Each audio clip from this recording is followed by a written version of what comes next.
In this video, I'm going to show you how to delete Snapchat account permanently.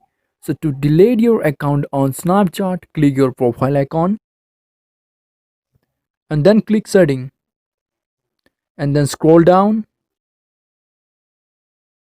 and then click I need help and then click this three horizontal line and then click my account and security and then click account information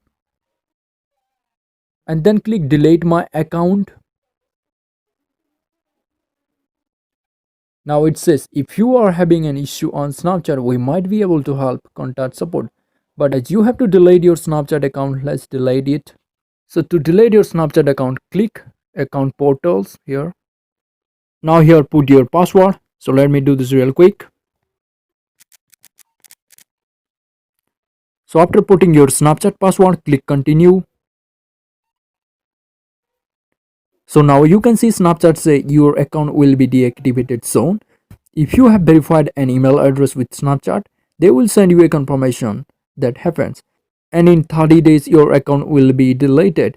If you would like to reactivate your account before that happens, just log into Snapchat.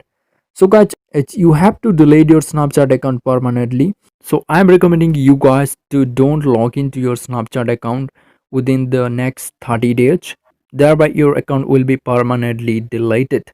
So this is how you can delete your Snapchat account permanently. If you found this video is helpful, then hit the like button and also subscribe button. I will make more videos like this. So thanks for watching.